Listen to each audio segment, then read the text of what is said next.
안녕하세요. 샘수 엄마입니다. 금융 문맹 탈출. 오늘은 서킷 브레이커입니다. 서킷 브레이커라는 용어를 보고 기사에서 어떻게 쓰이는지도 같이 볼 거예요. 여러분, 얼음땡 이거 아시죠? 얼음 하면 딱 멈춰야 되는 거잖아요. 서킷 브레이커는 바로 주식시장의 얼음땡과 같습니다. 원래 서킷 브레이커 이 말은 회로 차단기, 누전 차단기 이런 말이에요. 전기 회로가 과열이 되면 이 손잡이를 내려서 전원을 차단하는 거죠. 그래서 과열된 열을 식히는 시간을 주는 안전 장치입니다. 이걸 주식시장에서 사용하는 걸 서킷 브레이커라고 합니다. 그래서 주가가 급등을 하거나 급락을 했을 때 얼음 하면서 손잡이를 내리는 거예요. 그러면 현실에서는 보통 주가가 급락했을 때, 그러니까 막 떨어졌을 때 이 서킷 브레이커가 발동을 하는데요. 그럼 주식시장이 잠깐 멈춥니다. 왜 이렇게 하냐면 이 그래프를 한번 보세요.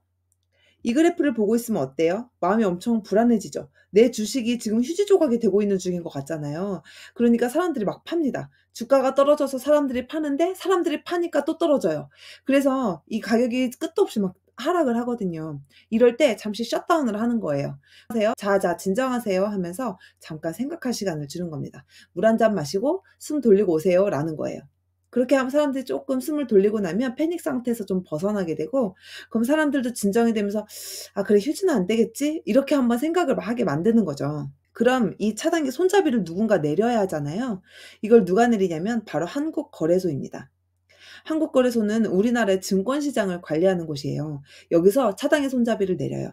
근데 아무 때나 막 내리면 안 되겠죠. 그래서 이게 기준이 있습니다. 전날 주가 종가가 정해진 비율이 있어요. 그 비율 이상 떨어진 상태로 1 분간 계속 지속이 되면 "차단기를 내리자." 이렇게 하는 거예요. 근데 우리 지수라는 건 주가 지수에서 봤었죠. 여기서 종가라고 되어 있는데 이 종가라는 건 뭐냐면 종료할 때 가격을 말합니다. 그러니까 전날 종가니까 바로 전날에 시장 문 닫을 때 마지막 가격을 말하는 거예요.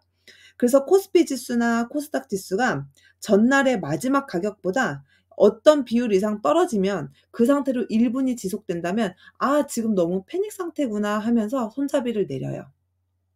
근데 그걸 하루 종일 내리고 있는 건 아니고요. 20 분이라는 시간을 줍니다.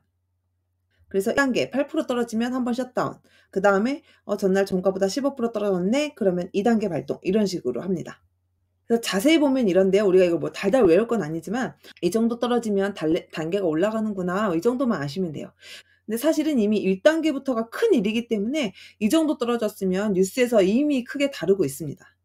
그럼 이런 현상이 얼마나 자주 있을까를 보는 건데요. 이 제도가 도입되고 약 20 년간 12 번이 있었다고 그래요. 그러면 '아 대충 한 2 년에 한 번 정도 발동이 됐네.' 이런 생각을 하실 수도 있는데 그게 아닙니다. 이게 한 번 발동될 때 계속 발동이 되거든요. 그래서 가장 최근은 바로 코로나19 사태 때였어요. 전 세계가 공포에 떨었던 그 2020 년에 발동이 되었었습니다. 뉴스를 보겠습니다. 역대 두 번째 서킷 브레이커 동시 발동이라고 되어 있죠. 우리나라 주식 시장에는 코스피, 코스닥이 있는데 이 각각 시장에서 서킷 브레이커가 발동을 하는 거거든요. 근데 역대 두 번째로 이 두 시장에서 동시에 이게 발동이 됐다는 거예요. 그러니까 두 시장 모두 장중에 8% 넘게 폭락을 했다는 거죠.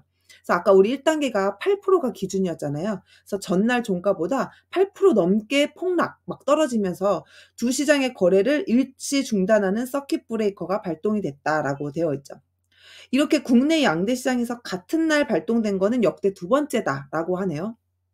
그래서 여기 보시면 두 지수가 전일 종가 지수 대비 8% 이상 하락한 상태, 이게 1 분간이 지속이 돼서 서킷 브레이커가 발동이 됐다. 왜 발동됐는지 그 기준을 설명해 준 거고요. 그래서 모든 종목의 거래가 일시 중단되고 셧다운이 된 거죠. 그래서 주식 관련 선물 옵션 시장의 거래도 다 중단이 되었다. 그래서 20 분간 이렇게 중단을 했다는 거예요. 근데 이 기사가 3 월 19일 기사였거든요. 제가 6일 전인 3 월 13일 기사를 가지고 왔습니다. 여기 보시면 코스피에서도 서킷 브레이커가 발동됐다라고 하면서 제목에 "9.11 테러 이후 20 년만"이라고 되어 있죠. 2 년에 한 번씩 그렇게 발생되는 게 아니고 발동이 되면 한 번 되면 또 며칠 있다 또 발동이 되고 이런 식인 거예요. 그래서 코스피 시장은 9.11 테러 이후에 20년 만에 서킷 브레이커가 발동이 됐다는 겁니다. 서킷 브레이커가 주가가 급등 또는 급락하는 경우에 거래를 잠깐 일시 정지하는 건데, 그 상하 변동폭이 8% 넘는 상태로 1분간 지속될 때 이게 똑같이 설명을 하고 있어요. 그래서 코스피 시장은 약 20년 만에 이 서킷 브레이커가 발동이 됐다라고 이야기를 하고 있습니다. 그리고 이때는 미국에서 먼저 서킷 브레이커가 걸린 바가 있었어요.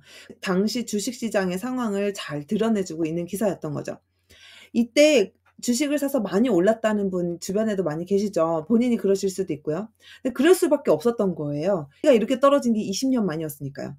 근데 그만큼 큰 일이 오더라도 또 지금처럼 경제 수준을 회복하는 게 인간의 힘인 것 같다, 이런 생각도 듭니다. 우리 오늘은 서킷 브레이커라는 전문 용어를 알아봤네요. 다음에도 유익한 내용으로 만나요. 감사합니다.